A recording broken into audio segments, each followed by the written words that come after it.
إن الحمد لله نحمده ونستعينه ونستغفره ونعوذ بالله من شرور أنفسنا ومن سيئات أعمالنا من يهده الله فلا مضل له ومن يضلل فلا هادي له وأشهد أن لا إله إلا الله وحده لا شريك له وأشهد أن محمدا عبده ورسوله أما بعد أعوذ بالله السميع العليم من الشيطان الرجيم بسم الله الرحمن الرحيم ولا تهنوا في ابتغاء القوم إن تكونوا تعلمون فإنهم يعلمون كما تعلمون وترجون من الله ما لا يرجون وكان الله عليما حكيما۔ حضرات محترم، اس آیت کا شان نزول یہ ہے کہ جب احد کی جنگ ختم ہوئی، مسلمانوں کو بہت بڑے نقصان سے دوچار ہونا پڑا، حتیٰ کہ رسول اللہ صلی اللہ علیہ وسلم کی ذات مطہرہ بھی سخت زخمی ہو گئے، آپ کے دندان مبارک شہید ہو گئے، اور ایسے حالات میں بھی یہ لوگ واپس پلٹے۔ جب رستے میں پہنچے تو ان کے ذہن میں خیال آیا کہ آج تو ہمارے پاس موقع تھا، ہم مسلمانوں کی جڑ کاٹ دیتے۔ تو پھر ایک دفعہ ان کے دل میں خیال آیا کہ واپس پلٹے، تو ادھر اللہ نے وحی کر کے اپنے حبیب کریم صلی اللہ علیہ وسلم کو کہا کہ آپ ان کا پیچھا کریں۔ تو ایسے حالات میں رسول اللہ اور ساتھیوں کا پیچھا کرنا، کہ جب کہ بہت سے لوگ زخموں سے چور تھے اور جو درست بھی تھے وہ بھی تھکے ہوئے تھے، ان حالات میں ان کے پیچھا کرنا یہ بہت ہی مشکل کام تھا۔ تو اللہ رب العزت نے انہیں دلاسا دیتے ہوئے، ہم پیچھے یہ بات پڑھ آئے ہیں، إِن يَمْسَسْكُمْ قَرْحٌ فَقَدْ مَسَّ الْقَوْمَ قَرْحٌ مِثْلُهُ، اگر تمہیں زخم لگے ہیں تو اس سے پہلے انہوں نے بھی بہت بڑے بڑے زخم کھائے، یعنی بدر کی جنگ میں انہوں نے بھی بہت سے زخم کھائے۔ اب یہاں اللہ رب العزت اہل ایمان کو حکم دے رہے ہیں وَلَا تَهِنُوا فِي ابْتِغَاءِ الْقَوْمِ، اس قوم کا پیچھا کرتے ہوئے بددل نہ ہو جاؤ۔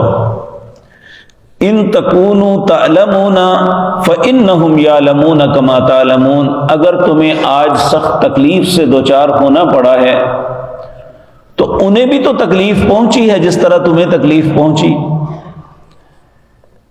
وَتَرْجُونَ مِنَ اللَّهِ مَا لَا يَرْجُونَ، لیکن تم یہ سوچو کہ تم تو اللہ سے امید رکھتے ہو کہ اللہ اس تکلیف کے بدلے، ان شہادتوں کے بدلے، ان زخمیوں کے بدلے تمہیں اللہ اجر دے گا، اس کے بدلے جنت عطا کرے گا۔ انہیں تو ایسی کوئی امید ہی نہیں۔ نبی کریم صلی اللہ علیہ وسلم، ابو سفیان جو اس وقت مسلمان نہیں ہوئے تھے، کفار کی قیادت کر رہے تھے، تو اس وقت انہوں نے نعرہ لگایا، آج ڈول برابر ہو گیا، بدر میں آپ نے ہمارے اتنے لوگوں کو مارا، آج ہم نے اتنے لوگ مار دیے، اس لیے یہ کام برابر ہو گیا۔ نبی کریم صلی اللہ علیہ وسلم نے فرمایا بول کے انہیں کہو کہ ہمارے مقتول تو جنت میں اور تمہارے مقتول جہنم میں ہیں۔ تو مسلمانوں کو یہ بات یاد رکھ لینی چاہیے کہ انہیں کوئی بھی تکلیف آئے، ان کی تکلیف آنے پہ اللہ اگر وہ صبر کرے اللہ اسے اجر دیتے ہیں۔ حتیٰ کہ نبی کریم صلی اللہ علیہ وسلم نے فرمایا ایک مومن، ایک مسلمان آدمی، اس کے ہاتھ میں سوئی ہے، اچانک وہ سوئی گر جاتی ہے، اور وہ چونکہ وہ باریک سی چیز ہوتی ہے، اسے ڈھونڈنے میں کچھ ذہنی کوفت ہوتی ہے، وہ ہر طرف ڈھونڈتا پھرتا ہے کہ مجھے وہ سوئی مل جائے۔ کہا یہ سوئی گرنے پہ جو اسے ذہنی کوفت ہوئی ہے، اللہ اس کوفت کا بھی اسے اجر دیں گے۔ اب جبکہ یہ معاملہ اس کا اپنا ہے، تو مسلمان کو یہ بات یاد رکھ لینی چاہیے، اس کے کسی بھی عمل میں اگر اسے اذیت یا تکلیف ملی ہے تو اللہ اس تکلیف کا اسے اجر دیں گے اگر یہ صبر کرے گا۔ اگر یہ بے صبری کرے گا، زبان سے گلے شکوے شروع کرے گا، تو پھر یاد رکھیں یہ اجر سے محروم ہے۔ نبی کریم صلی اللہ علیہ وسلم، آپ کو خبر ملی، یمن کے گورنر تھے معاذ بن جبل، ان کا جوان بیٹا فوت ہو گیا، تو نبی کریم صلی اللہ علیہ وسلم نے تعزیت کا خط لکھوایا۔ خط کے مندرجات احادیث کی کتابوں میں موجود ہیں۔ آپ نے کہا کہ لکھو من محمد الرسول اللہ صلی اللہ علیہ وسلم، یہ خط محمد الرسول اللہ صلی اللہ علیہ وسلم کی طرف سے ہے، اور یہ معاذ بن جبل کی طرف، السلام علیکم ورحمۃ اللہ وبرکاتہ، تم پہ سلامتی ہو، اللہ کی رحمتیں اور برکتیں ہوں۔ پھر آپ نے فرمایا معاذ، ان للہ ما اخذ وَلِلَّهِ مَا أَعْتَى وَكُلُّ شَيْءٍ عِنْدَهُ أَجَلٌ مُّسَمًّى فَلْتَصْبِرْ وَلْتَحْتَسِبْ، معاذ جو تم سے لے لیا گیا ہے یہ اللہ کا تھا، اور آج بھی جو تمہارے پاس ہے وہ بھی اللہ کا ہے۔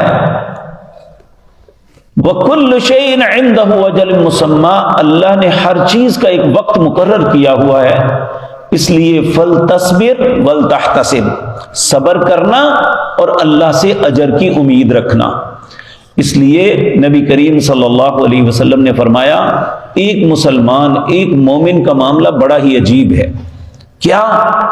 آپ نے فرمایا اگر اسے خوشی ملتی ہے تو یہ شکر کرتا ہے، اللہ تعالیٰ کی تعریف و توصیف کرتا ہے، اسے اجر ملتا ہے۔ اگر خدا نخواستہ اسے تکلیف آتی ہے تو صبر کرتا ہے، پھر بھی اجر سے نوازا جاتا ہے۔ مسلمان کسی حالت میں محروم نہیں ہے۔ اللہ ہمیں سچا مسلمان بنائے۔ یہ تبھی ممکن ہے جب اللہ نعمتوں سے نوازے تو اس کا شکر ادا کریں، جب اللہ منصب عطا کرے تو اس کا شکر ادا کریں، اللہ نعمتوں سے نوازے اس کا شکر ادا کریں۔